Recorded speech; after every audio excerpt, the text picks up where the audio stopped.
Hello, welcome, Cabbage here. So I thought I would share how my first few weeks in the USA have been playing Magic. In a word, fantastic. I'm going to 3 different stores once a week, and all of them are busy, fun places with cool people. I have my 2 decks, which I showed off in previous videos, and I can use them as the skeleton for this video. We can look at the cards together, and I'll talk about whatever comes to mind. And no one has recognized me as Cabbage. My highest viewership is from the States, but no recognition, or if they have, they haven't told me. But before we look at my decks, let's talk about a few bigger topics which I have kind of more insight into playing here and in Japan. Stacks, game length, conceding, and interaction. As for stacks, people that have followed my Magic journey for a while know that I was considering playing it. Maybe I was wondering if my strategies were not strong enough to compete. But out in the wild, both in Japan and in the USA, I've seen very little of it played, and I felt pretty much no need to play it myself. I can compete without it. The biggest reason to play it is to prevent combo players, but everyone just seems agreed to, play normally and hopefully win before the combo player goes off. With game length in Japan, I always played at Hareruya stores, and they have a 1-hour limit on their games. I was wondering how game length would go in the States without that limitation, but it's also been around an hour, sometimes shorter, sometimes longer by 15 minutes. The other day I played my first 2-hour game, but it was a fun one. Lots of back and forth, lots of times when this player or that player looked like they were the strongest. I could have won that one if I had made a better decision. I'll talk about that later.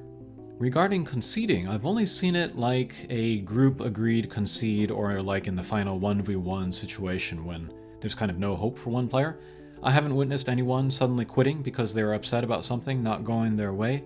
There was one game where someone resurrected their entire graveyard and the other 2 players conceded right away, and I was like, wait, we don't want to try to gang up on him, or we don't want to just acknowledge his win and then play us, the remaining 3 players, for second place. But other than that, no real negative experiences with conceding.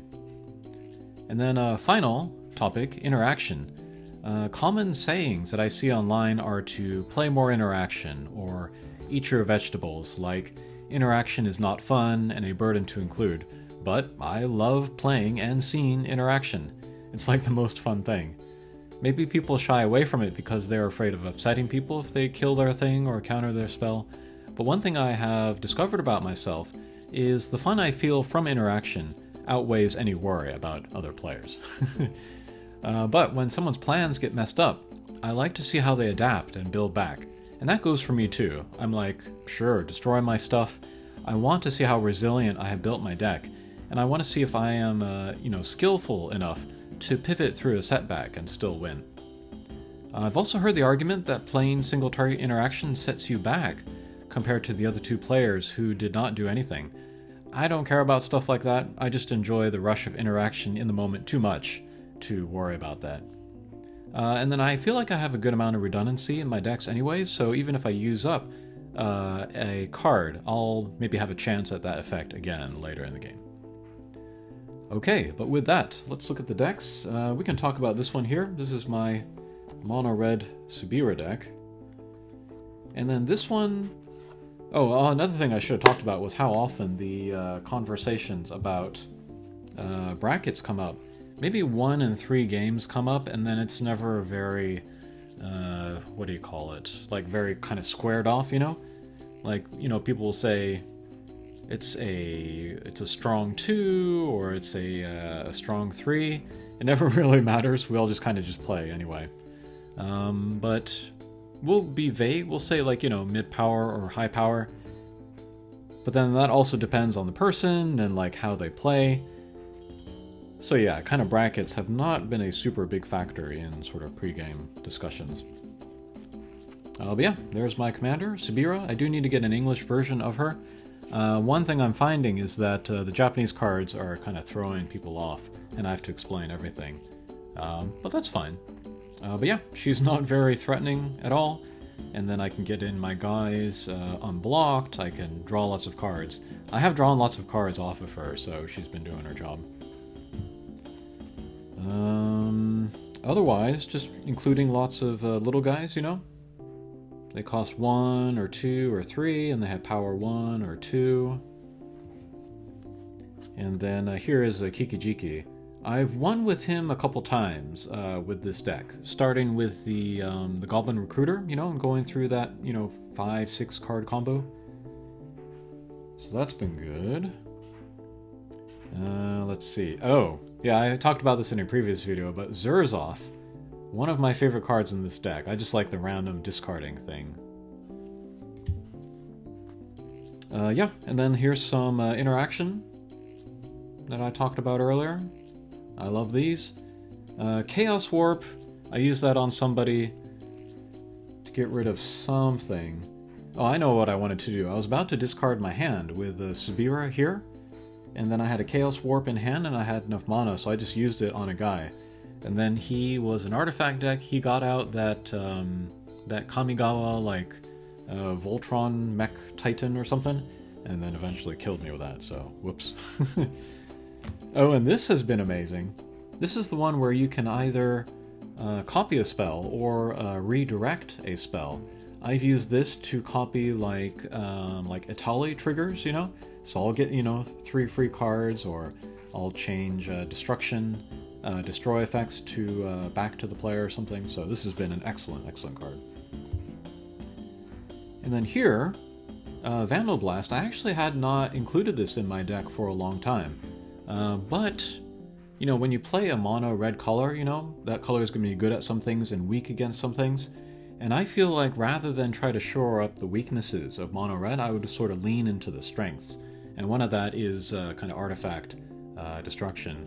And I have run across a couple like kind of artifact decks where this would have come in handy. So yeah, I do want to include that. Here's the Skirk Prospector, part of the combo, Goblin combo win. And then here, Sundering Eruption. This is the one that's the land on the back. This card has been excellent. I can destroy lands. I've destroyed like a Nykthos or stuff like that. And then makes guys unblockable, so I can get lots of draws off of Subira with this. Super cool. Just picked up the foil version yesterday. I had the non-foil before.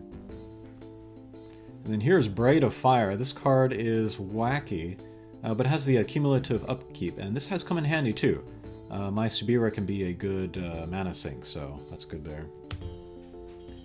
And then here, this is a pet card. There are probably better cards, but I like, you know, characters that are cheap, and then they have Menace. She has Menace, so she can get through attacks pretty well. But maybe the more fun thing about her is that I can bring out the token creature of Ragavan. There it is. But yeah, Ragavan is one of the stronger red cards, but not many people are familiar with this kind of token version, so it's fun to pull that out and get a reaction from people. Here's Combat Celebrant. I've never won with this guy yet, but I would like to. He can combo with Kikijiki for infinite attack phases. Let's see, here's a recent addition. Again, another cheap character with Menace. But this can get me to loot cards, I think it is. That's a good one, from Duskmourn. Oh, I bought this yesterday, Generous Plunderer. Again, you know, cheap, 2 power, 2 cost character for with Menace. And then can create treasures for me and another player. But maybe the most important thing about it is doing damage to people with lots of artifacts. However, this deck doesn't want to win with damage, so I'm still debating if I want to include this or not. But we'll put it in for now and try it out, see if it comes in handy. Here is another one of those cards which can redirect spells. This is good. But yeah, these modal cards are pretty great, and there's been more and more of them lately.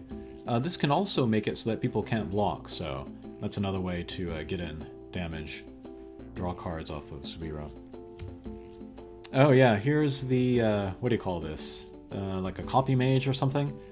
Also have not won with this. There are also some infinite combos with her. But somebody played a sorcery where like everybody draws as... No, they look at the top, you know, however many cards of their deck, same as how many permanents they have on field, and then they can put them on the field. This was one of the ones that I put out, and so she copied that effect, and so everybody got to look at, what the top 8 cards of their library and put them all out there too. Pretty funny interaction. I have a Felwar stone, but I would like to replace it. I'm actually thinking about putting in the liquimetal coating, I think, so I can turn things into artifacts and then maybe destroy them later. Or a chrome mox if I can pull one by some miracle. Yeah, more menace. Here is the One Ring, which I pulled amazingly from the Bilbo and Sam pre-constructed deck. But yeah, I've gotten this out a few times, and it always gets a reaction when it does come out. That time when everybody put out the permanents from the top of their library, this was one of them, so I didn't get the protection from everything effect, but still very good. Let's see, Jessica's Will. I used this one time to lead into a Goblin Recruiter win. That was very cool. Blood Moon, actually, I've never played in a game yet, so I don't know what kind of reactions there are going to be to it. But actually, I played against a lot of kind of decks with red in them, so this would not be so great. There have been times where I just discard this because it wouldn't have that much of an effect on the game. Here is the Ragavan that everybody's familiar with. This guy's great. Let's see. Oh, Glacial Crevices. I think I've only played it a couple of times, and I've never actually sacrificed a mountain to it. But that's kind of the power of the card. Like, it can discourage attacks even without going off. Yeah, but this is very surprising. People always get surprised at the fog effect in red. Tybalt's Trickery has been pretty good so far. Hasn't backfired on me too much. Here's Goblin Recruiter. This is one of the main ways that I win with this deck. Oh, and then I took out all of the tutors for this deck, so like Imperial Recruiter or Gamble, because I would always be getting it or using it to get the combo pieces, and I kind of want to just more rely on the draw that Subira can get me to sort of pull it naturally. And then there are times when this combo line can be upset, because I will pull the Mog Fanatic or discard it by accident or something, and then that eliminates this line, so yeah. If that line is disrupted, then I might just get Kikijiki and just put that on top of my library. That's still a fair use for it. Here's another kind of a Chaos Warp effect. That's very good, just a little bit of redundancy. Oh, Power Balance has been amazing. I love this card. I love the random effects. I always want to get this out as quickly as possible. Really like that. Yeah, here's the Snoop. This is part of the combo, Goblin Recruiter combo. What else? This is Wild Surge Magic, another Chaos Warp effect.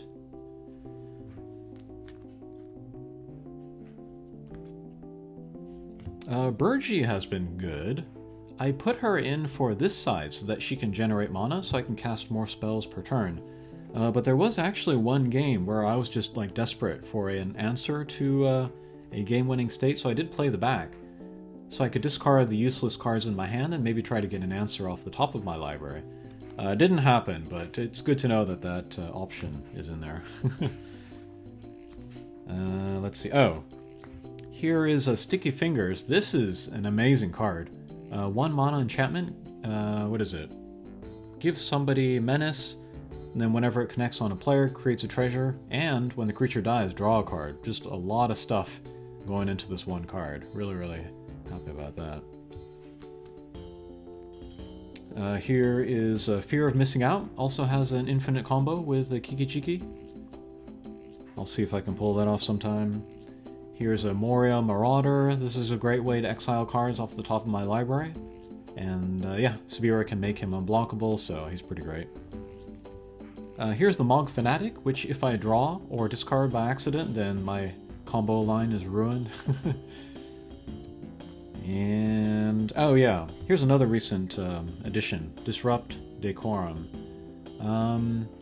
I don't have sweepers, really, because I don't want to kill the guys on my board, because I really rely on creatures for that card draw.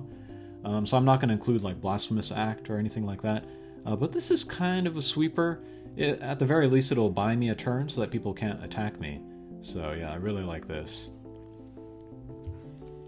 And then Genasi Enforcers.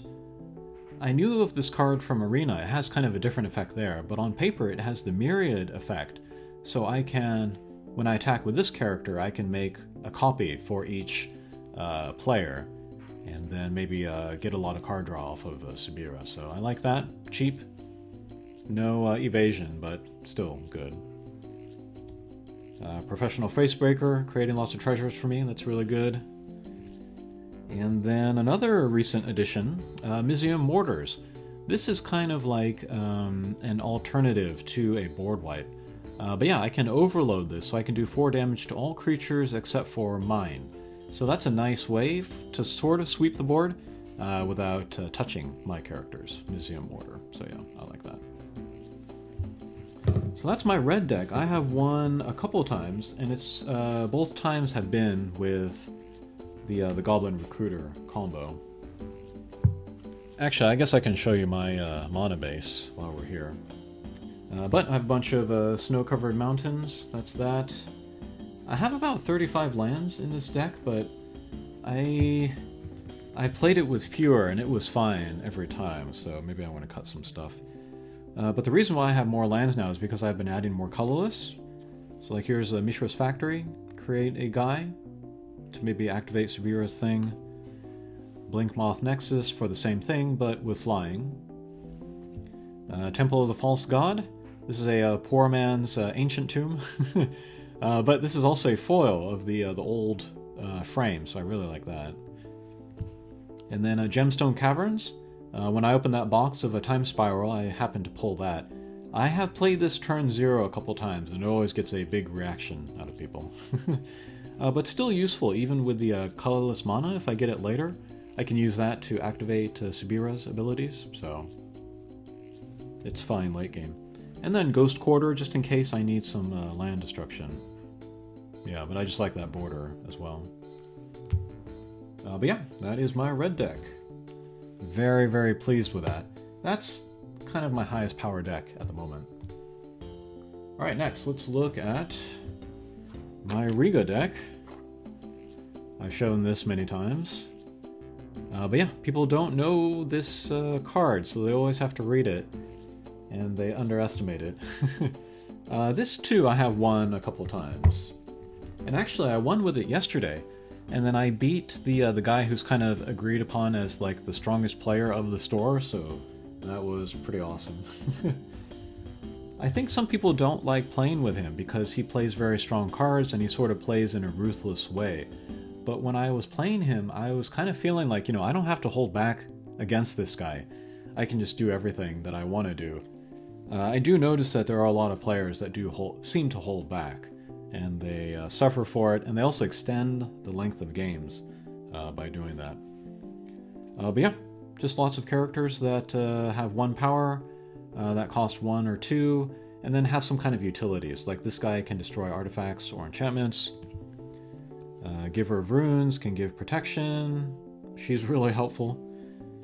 I have Exploration because I just draw so many cards with this deck. Being able to empty the hands a little bit faster out of my hand is really helpful. Savine's Reclamation.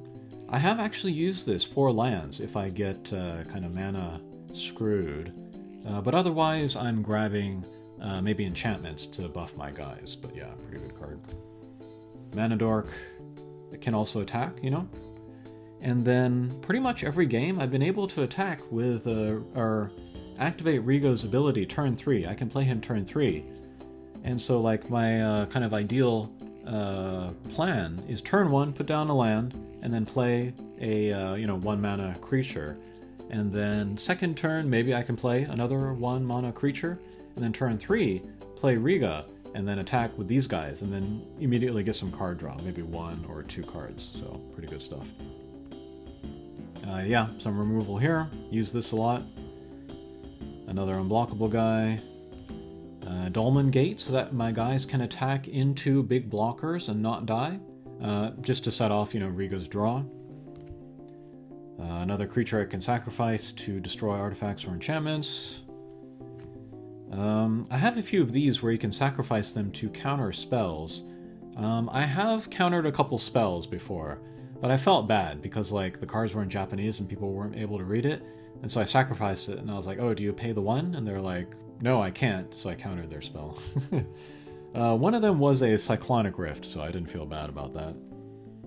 And then Joel Rail, she's kind of won me more games than any other card. But that pump ability, I pay 6, and then everybody becomes, like a 6/6 or a 7/7. Very, very good card. Let's see, what else? Oh, Teferi's Protection. This has won me games almost as many times as the Joel Rail. But yeah, I can just disappear and then attack people on the crackback. And this was actually how I won yesterday as well. Somebody used a Blasphemous Act to kill everything. I used this, and then I had enough guys left over to kind of buff my guys and attack and get the win. Very, very powerful card. This is Avon Courier.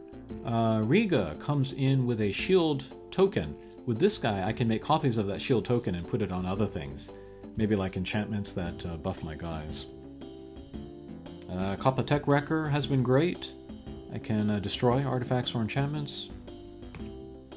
Mystic Remora, actually, I always feel hesitant to play this because I don't want to draw hate to myself, and then I also feel like I get enough card draw off of Riga that I don't need it, so I don't know. This has been a weird one in this deck.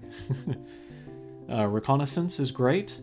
This is similar to Dolmen Gate, where I can attack without consequences and get the draw triggers. Starlight Spectacular. I won a game with this. This was pretty great. Buff my guys, put them in a conga line. Yeah. Funny card, strong. Here is another protection effect. I can give everybody a hexproof and indestructible in white. That's cool. And then this card, this is Perch Protection. This is the one where I got the loss the other day when I could have won. But I create some birds, and then I had out the Beastmaster Ascension, so all of those birds were like 7/7 flying. I would have been able to kill everybody next turn. But one of the stipulations of this card is that I give another player an extra turn.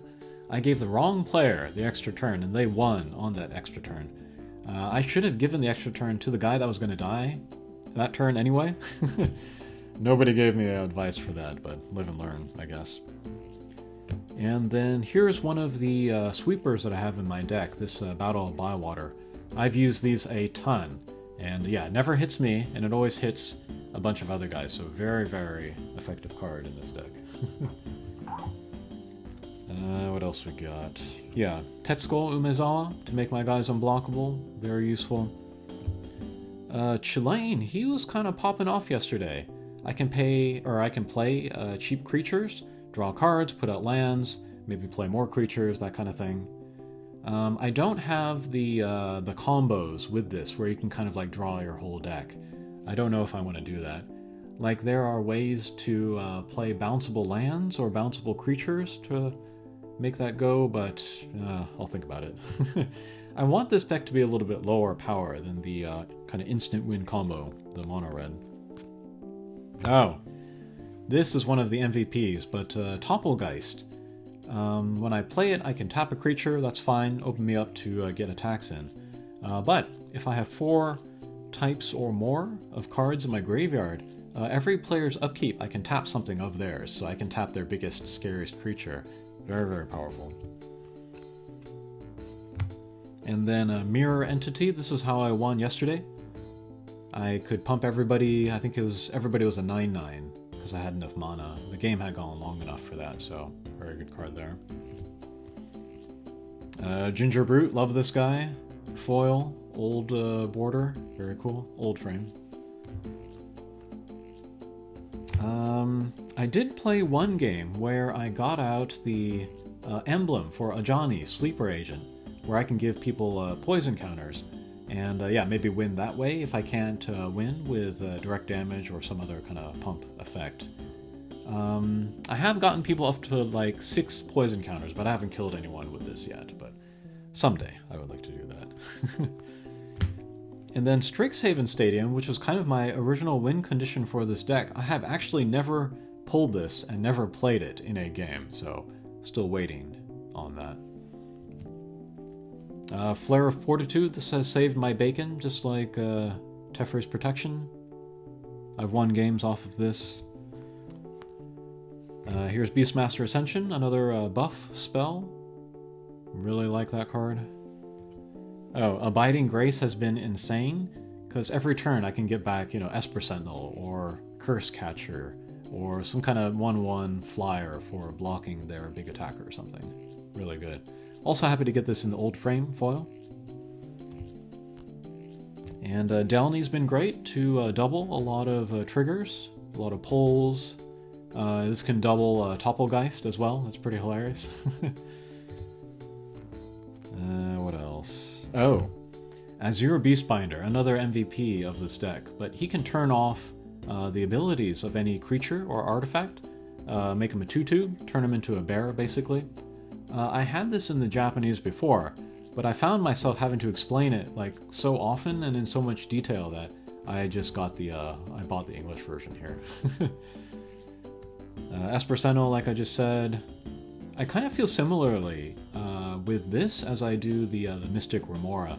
I feel like I get enough card draw off of Riga that I don't need this, but yeah, something I'm thinking about.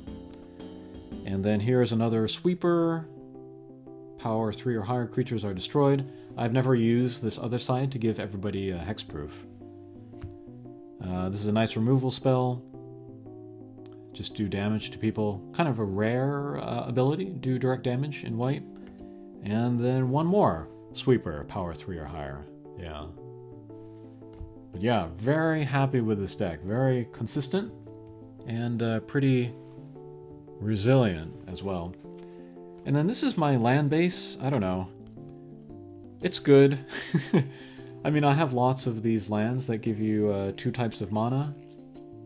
So this is easily my biggest sort of investment in this deck or in any deck.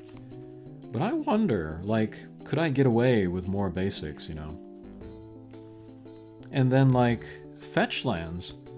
I actually don't enjoy playing fetch lands because I have to, like, search my library and then shuffle. I just don't enjoy shuffling, so I'm even considering taking them out. And then these cards here, filter lands, I think they're called. I don't know. They're just another thing to think about. So I might take them out as well. But yeah, this one has 35 lands as well. This has not been a problem because I draw so many. But yeah, in the red deck, I think I could cut some lands. Maybe go down to 32 and be okay. Okay, so those are a look at my decks, and then also kind of my report of like what my experience has been in store in the States, which has been overwhelmingly positive. I'm going to try to keep going as much as I can. Okay, long video, sorry about that. Thanks for watching, and we'll see you again. Take care.